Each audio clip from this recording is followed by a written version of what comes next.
할렐루야. 네. 창세기 말씀을 우리가 계속 좀 보고 있습니다. 보고 있는데요. 지난주에 창세기 9장의 말씀 세 가지 키워드로 말씀을 드렸었어요.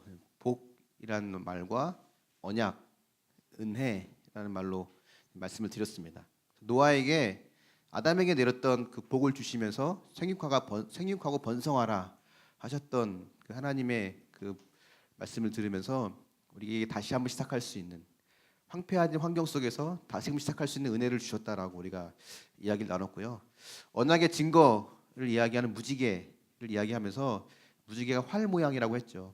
그래서 단어도 활이란 단어를 사용되었고 그 의미가 하나님께서 다시는 심판을 내리지 않겠다라는 의미와 함께 그 심판을 이제는 땅에 내리는 것이 아니라 하나님께서 감당하시겠다라고 하는 그런 의미가 있었다라는 것과 함께 또 노아가 술 취해서 실수했던 것을 통해서 이제 새 아들에게 내린 축복과 저주의 말씀을 좀 잠시 살펴보았습니다.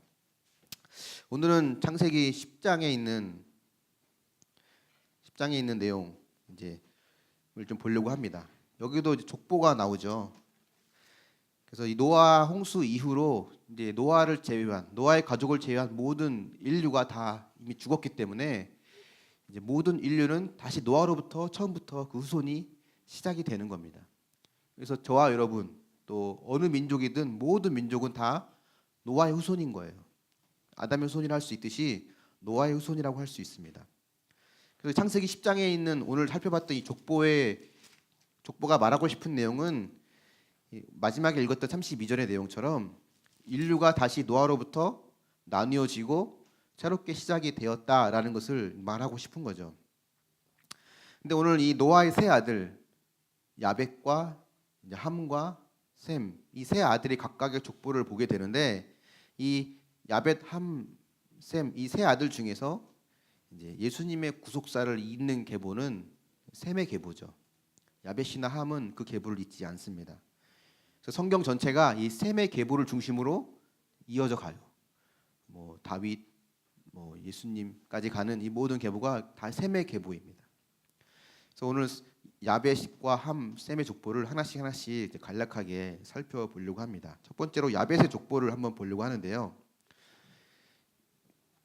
창세기 10장 이 족보를 보면 몇 가지 특징이 있는데 그중에 하나는 뭐냐면 먼저 야벳과 함의 족보는 이 두 대씩만 기록하고 있다는 겁니다. 그 아들까지만 기록하고 있는 거예요. 예외적으로 좀 더 기록한 부분이 있지만 이 야벳도 야벳의 아들까지 함도 함의 아들까지만 기록을 해놓습니다. 분량은 야벳이 1절부터 보니까 5절까지가 야벳의 분량이고요. 함의 분량이 6절부터 20절까지 좀 많이 있습니다. 이 정도 분량이고 21절부터 31절까지가 이제 셈의 계열에 대한 기록이죠. 이 야벳의 경우 같은 경우 첫 번째 보는 야벳의 경우는 이스라엘과는 좀 지리적으로 좀 멀리 떨어져 있습니다. 그래서 이들의 후손이 게르만 족속, 스페인 계열들 뭐 이런 사람들이에요. 유럽 쪽, 헬라 문화, 그리스, 헬라 이쪽이고 지리적으로 떨어져 있어서 이스라엘과는 직접적으로 연관이 거의 없습니다. 근데 이들은 바닷가에 주로 머물면서 굉장히 풍요로운 삶을 살았습니다. 이 후손들은 아마 노아의 수치를 가려준 거에 대한 하나님께서 육적인 축복을 주시지 않았나 싶어요. 그래서 굉장히 풍요로운 삶을 삽니다. 근데 이 풍요로운 삶이 그걸 무엇을 의미하냐면 악인들이 보여주는 형통함에 대한 대표적인 모습 중에 하나라는 거예요. 이들은 하나님의 구속사와는 상관이 없는 삶을 삽니다. 이스라엘과는 상관이 없는 삶이에요. 굳이 하나님의 구원을 필요로 하지 않는 사람들이죠. 왜냐하면 재물이 있고 부유하고 또 먹고 살만하고 여유가 있고 그러니까 하나님의 역사에 깊이 관여할 필요를 느끼지 못합니다. 그러니까 이런 사람들은 누굴 미워하는 것도 아니고 죄를 많이 짓는 것도 아니고 늘 여유가 있고 하지만 영적인 것엔 별 관심이 없는 뭐 그런 부류의 사람들. 가끔 전도하다 보면 전도하기 힘든 사람들이 바로 이런 부류의 사람들이거든요. 근데 보면 아마 이렇게 비유하면 좀 비유가 쉽게 이해되지 않을까 싶습니다. 어떤 경우는 어떤 사람은 시어머니, 시부모님을 곁에서 오랫동안 모시는 사람이 있잖아요. 십수년, 뭐 수십 년을 시부모님 옆에서 이제 모시는 사람이 있는가 하면 어떤 사람은 1년에 한 번 와서 그냥 봉투 하나 던져주고 가는 사람들도 있습니다. 물론 형편과 처지에 따라 뭐 어쩔 수 없는 환경도 있지만 제가 말씀드리고 싶은 거는 더 멋있어 보이는 사람, 칭찬 듣고 인정받는 사람은 곁에서 모시는 사람보다 때로는 1년에 한 번 어쩌다 한 번 와서 멋있게 봉투 주고 가는 사람이 때로 더 칭찬 듣고 인정을 받는 사람들이 있을 수 있어요. 그러니까 이런 사람들은 가까이 오지 않습니다. 왜냐하면 충분히 물질로도 충분히 할 수 있기 때문에 몸으로 때우는 걸 잘 안 하려고 하죠. 그러니까 이 야벳의 후손들이 이스라엘에게 가까이 오지 않습니다. 하나님의 역사에 관여하지 않아요. 근데 교회라고 하는 것은 좀 여유 있는 사람들이, 힘 있는 사람들이 와서 어쩌다 한 번씩 와서 봉투 던져주고 가는 사람들과 같은 그런 사람들의 모임은 아닙니다. 힘들고 아픈 사람들, 환난 당하고 빚진 사람들, 오할 데 없는 사람들이 모여서 목숨 걸고 예배하고 목숨 걸고 하나님 말씀 묵상하면서 그들 하나님의 은혜와 복을 또 누리고 회복해 가는 사람들의 모임이 바로 교회예요. 교회는 바로 그런 사람들이 모이는 곳입니다. 그래서 우리가 이 현수막을 붙여놓은 이름도 그런 뜻 아닙니까? 힘들면 이야기해요. 아프면 같이 울어요. 우리 교회가 그런 교회가 될 수 있기를 저는 기도하고 있습니다. 이 야벳의 후손 중에서 여러분이 알만한 인물이 누가 있냐면 이 페르시아 왕 고레스가 있습니다. 고레스 왕 원년에 어떤 일이 있었는지 기억하시나요? 바벨론의 포로로 끌려갔던 그 포로 시대에 바벨론이 멸망을 하고 페르시아 왕국이 세워지고 나서 오늘 성경에 보면 고레스 왕이 이스라엘 백성들에게 다시 고향으로 돌아갈 수 있는 자유를 선포합니다. 그래서 고레스 왕 때문에 이제 돌아와요. 하지만 자기 자신은 하나님을 믿지 않는 이 고레스 왕, 멋있어 보이고 힘 있어 보이고 굉장히 쿨해 보이지만 본인은 하나님을 믿지 않는, 성경에는 야벳의 후손들에 대해서는 비중 있게 다루지 않습니다. 거의 나오지 않아요. 이들이 어떤 일을 했는지 어떻게 살았는지 성경에 거의 기록되지 않습니다.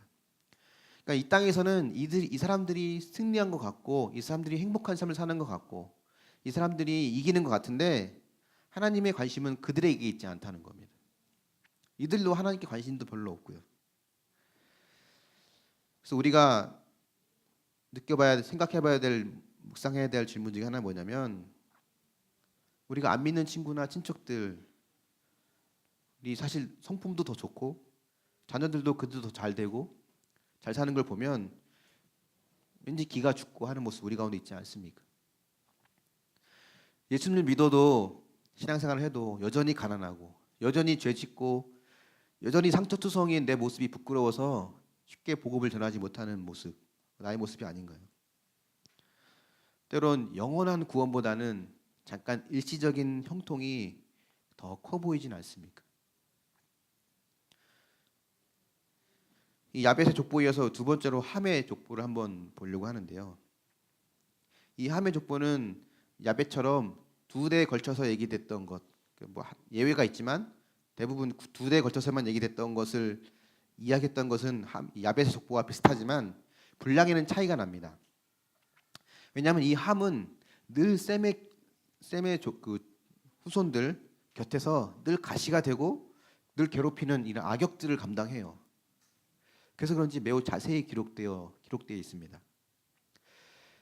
함의 아들 6절에 보면 함의 아들은 구스와 미스라임과 북과 가나안이라고 되어 있는데 뭐 다른 아들들보다는 일단 오늘은 두 아들 구스와 가나안 이 두 아들에 대해서 한번 보려고 합니다. 먼저 구스를 보면 구스라고 하는 이름의 뜻은 검다란 뜻이에요. 검은색. 그래서 그런지 이 구스의 후손들은 주로 아프리카에 살게 됩니다. 아프리카에 사는 사람들의 조상이 이 구스의 후손들이에요. 10장 7절에 보면 그 구스의 아들들이 나오죠. 뭐 스바와 하윌라와 삽다와 라하마와 삽드가요. 뭐 라하마의 아들은 스바와 드단이며 뭐 쭉 나오죠. 이들은 전부 아프리카의 조상들입니다. 그리고 이들은 야벳처럼 이스라엘 백성들과는 그렇게 큰 연관성이 없어요. 거의 부딪히는 일이 없습니다. 하지만 예외가 하나 있어요. 8절에 보면 특별한 인물이 하나 나오는데 이 니므롯이라고 하는 인물입니다. 8절 한번 같이 읽어볼까요?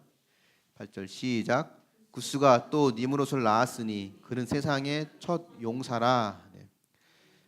이 용사라는 말 좋은 의미 같습니까? 나쁜 의미 같습니까?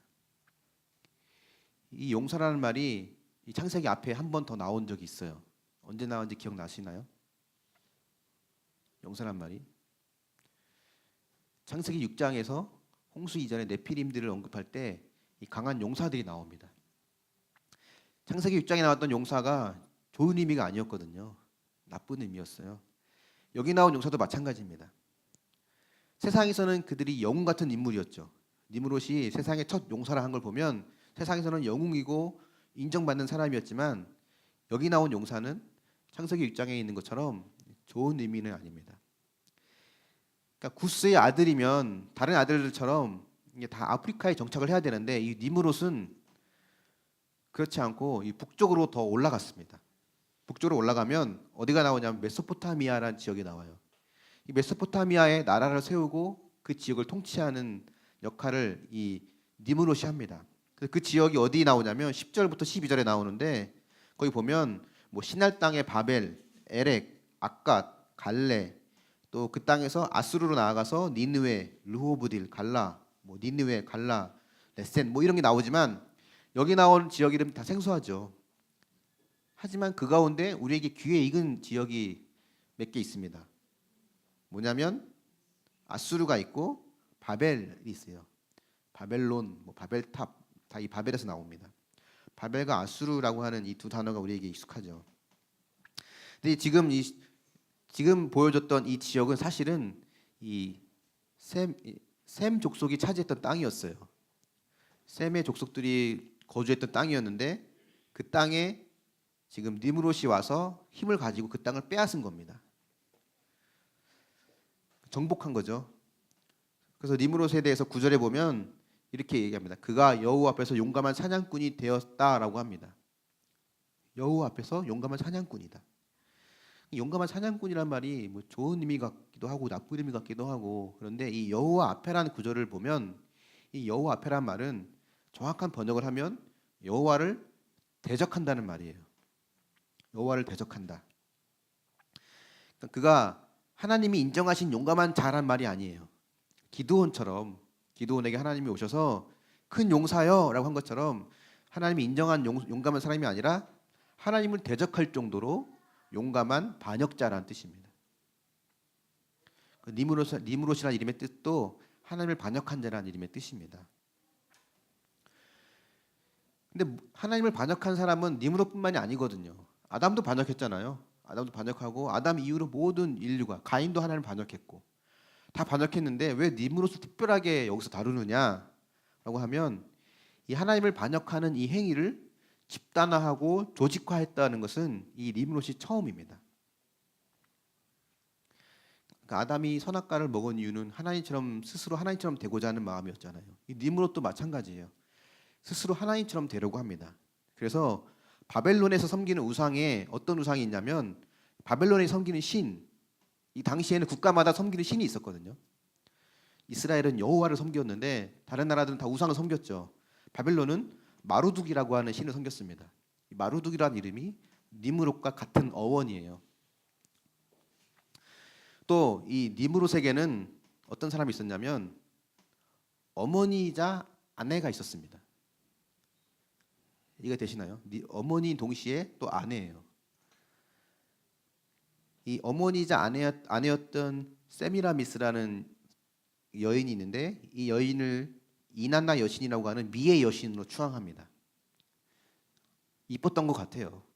엄마가 이뻤던 것 같아요. 그래서 아내로 삼았는지 모르겠습니다. 그 아들 담무스라는 아들이 있는데 그 아들까지 신격화해서 우상의 삼위일체를 니므롯이 이제 이룹니다.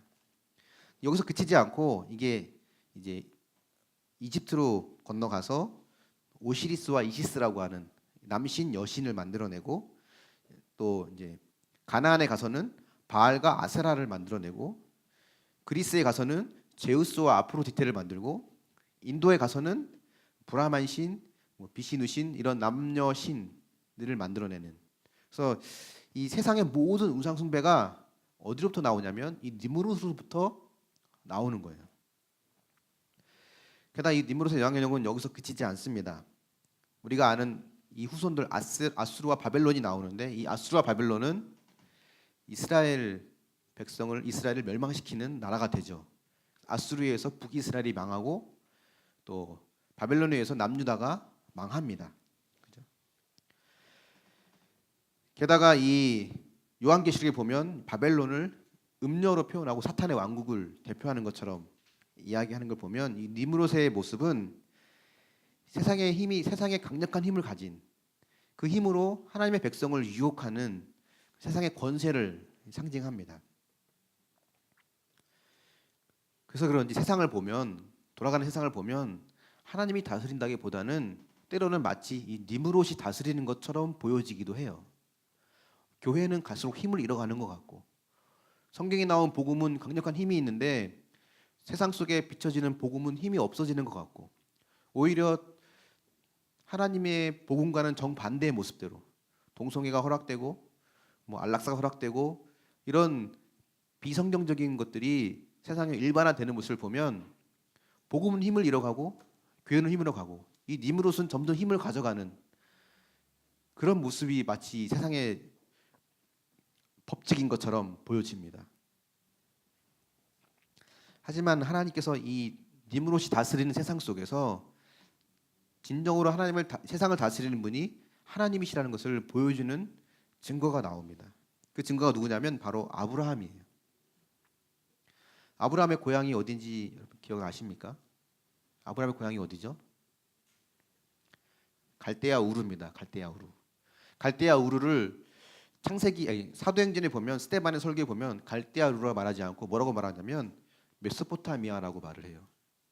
메소포타미아가 어딘지 아까 제가 말씀드렸는데, 니므롯이 아프리카에 정착하지 않고 북쪽으로 이주해서 나라를 세운 지역이 바로 메소포타미아입니다. 그리고 갈대아 우르란 이름은 바벨론이라는 이름의 또 다른 이름이에요. 갈대아 우르는 니므롯이 다스리는 심장부와 같은 곳입니다. 그 심장부와 같은 그곳에 하나님께서 아브라함을 택하시고 아브라함을 부르셔서 세상의 힘을 의지하지 않고 오직 하나님만 의지하는 사람으로 만들어 가시는 그 과정을 하나님은 아브라함을 통해서 우리에게 보여주시죠.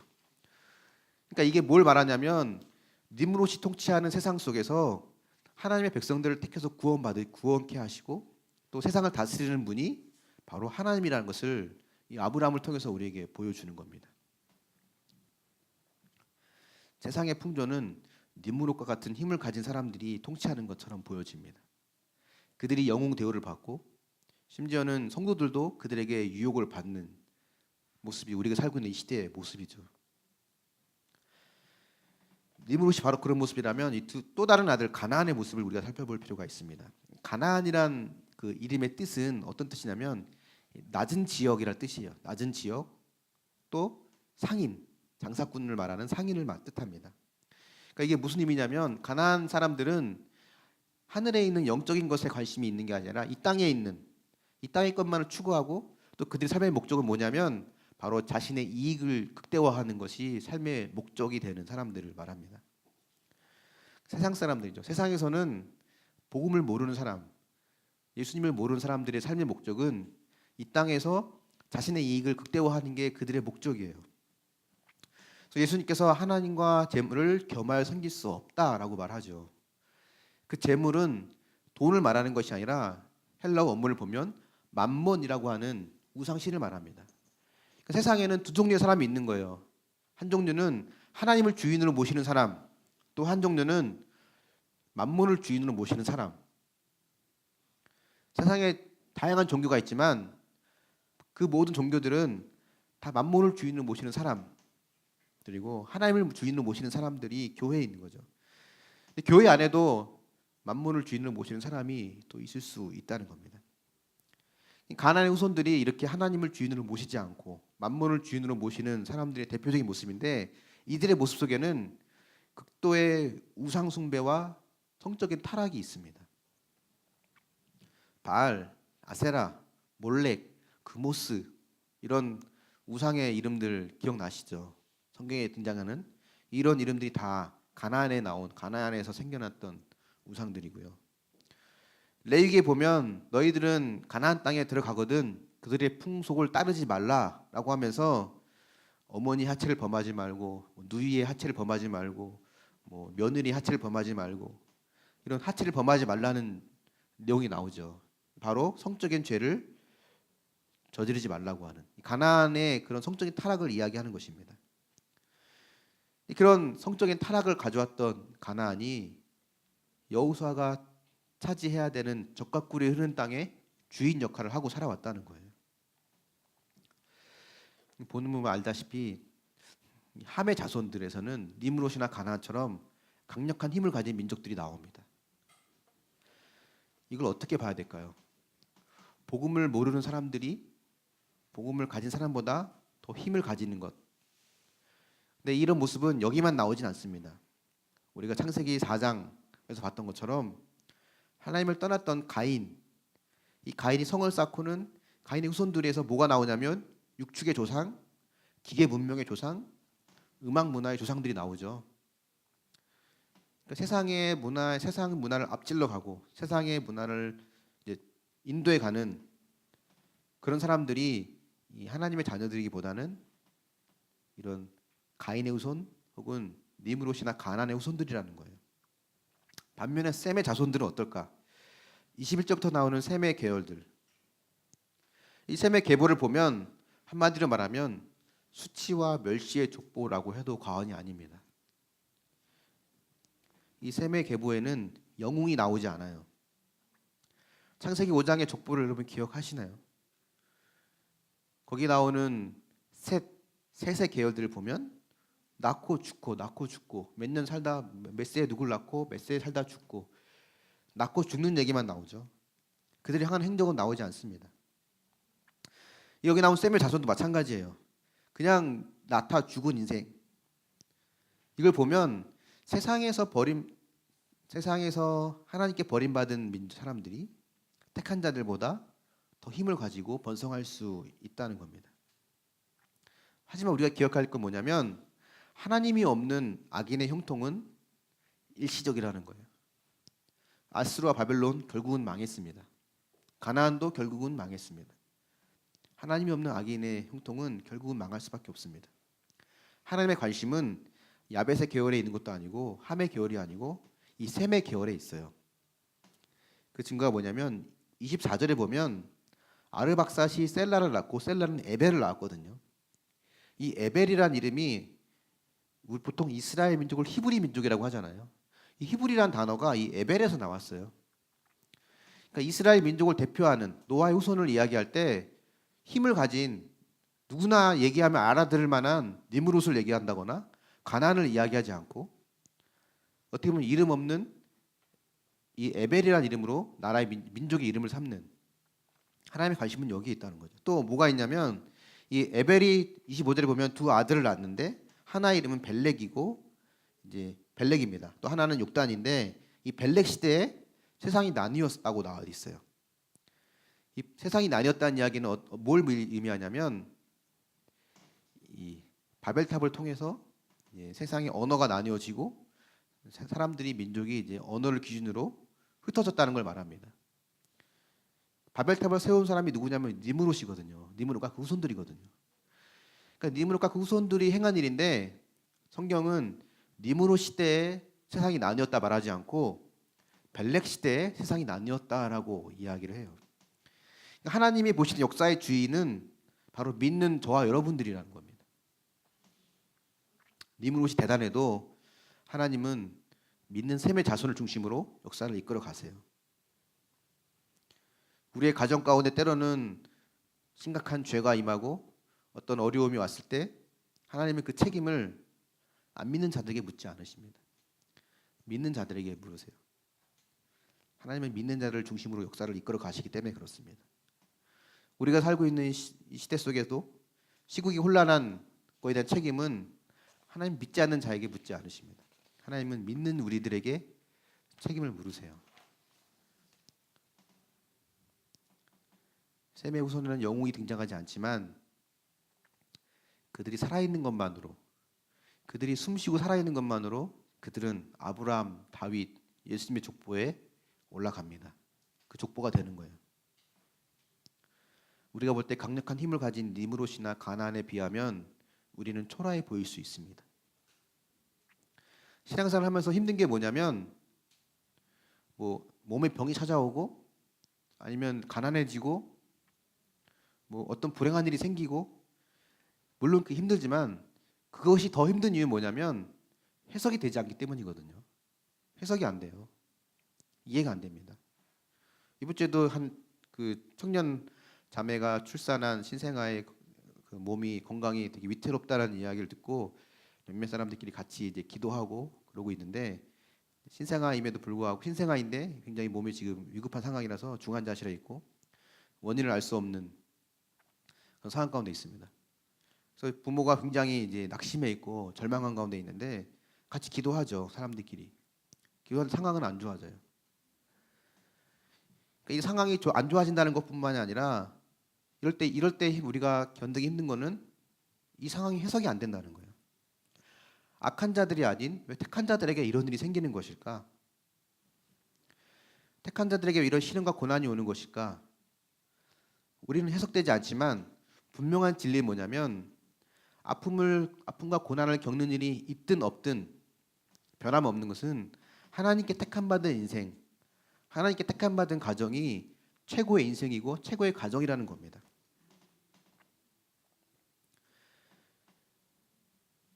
이번 한 주 동안 제가 책 한 권을 읽었어요. 제 홈페이지에도 이렇게 홈페이지에도 책에 대한 잠깐 소감을 적어놓은 게 있는데 제목은 당신은 하나님을 오해하고 있습니다라는 책입니다. 한 돌아가신 여 전도사님이 쓰신 책인데 3년 전에 이제 해외에서 이제 신학을 공부하고 국내에 들어와서 전도사 사역을 시작하려고 들어온 그 주에 건강검진을 받아보니까 말기암, 대장암 말기가 된 거예요. 그래서 의사가 1년이면 이제 시한부 인생인데 이제 1년이다 남은 기간이라고 이야기를 이제 들었습니다. 근데 이 전도사님이 이제 아버지도 암으로 돌아가셨는데 아버지는 병원에서 6개월이라고 말했는데 2주 만에 돌아가셨다고 하더라고요. 그래서 나도 어쩌면 2주 만에 갈 수도 있고 6개월 만에 갈 수도 있고 의사 말대로 1년 안에 갈 수도 있겠구나. 그래서 이제 병원에 대한 치료를 거부합니다. 병원을 신뢰하지만 그래서 내가 있는 동안 살아 숨쉬는 동안 몇 개월이 될지 모르겠지만 1년도 채 안 남은 이 시간 동안 한 명이라도 내가 또 전도하고 또 한 군데라도 더 가서 내가 설교해서 그들에게 복음을 전해야겠다라는 마음을 가지고 그렇게 기도를 하기 시작합니다. 주변에서 난리가 났죠. 빨리 수술을 받아라 라고 하는데 병원도 수술을 해도 1년이라고 얘기했기 때문에 수술하고 1년 살 바에는 수술 안 하고 가겠다는 걸 택한 거예요. 그러고서 이제 복음을 전하고 설교하고 메시지 전했던 것들을 이제 엮어서 이제 그런 책으로 나왔는데 그리고 올해 3월 달에 이제 소천을 하셨습니다. 그 책 표지에 보면 이런 말이 써 있어요. 나는 단 한 번도 하나님께 내가 왜 암이 걸렸는지 물어본 적이 없다. 나는 단 한 번도 내가 왜 암이 걸려야 하는지 하나님을 원망해 본 적이 없다. 하나님은 내가 이해해야 될 존재가 아니라 내가 이해해야 할 뿐이 아니라 하나님은 내가 신뢰해야 할 뿐이다 라는 거예요. 그리고는 병원에서는 1년을 얘기했지만 3년을 마지막까지 이제 복음을 전하다가 이제 가족의 품에서 세상을 이제 천국으로 가셨습니다. 그걸 보면 우리가 볼 때는 실패한 인생인 것 같고 불행한 인생인 것 같지만 하나님께 택함 받은 하나님께 쓰임 받은 택함 받은 가정, 택함 받은 인생은 최고의 인생이란 것. 니므롯과 가나안처럼 강력한 힘을 가지지 않았어도 그 인생이 최고의 인생이라는 것을 우리는 볼 수 있어야 된다는 거죠. 이 족보 창세기 10장에 나온 족보를 보면 이걸 보고 노아가 술 취한 것처럼 술 취하지 말아야겠다. 노아가 한번 실수했더니 결국 두 아들은 이렇게 살고 셈은 이렇게 축복을 받고 내가 술 취하면 안 되겠다를 말하는 게 아닙니다. 노아의 실수를 통해서 하나님은 셈과 함과 야벳의 믿음을 드러내셨고 그 가운데서 하나님은 예수님의 구속사에 올라가는 계보를 걸러내시는 그 과정이 구속사의 과정 속에 계보의 과정 가운데 있는 겁니다. 우리는 야벳을 부러워하고 또 니므롯을 부러워할 수 있지만 하나님이 우리에게 주시는 최고의 은혜는 우리가 하나님 앞에 택함 받았다고 하는 하나님의 선택받은 그런 선택받은 영혼 인생이라고 하는 그것이 우리에게 준 최고의 축복이죠.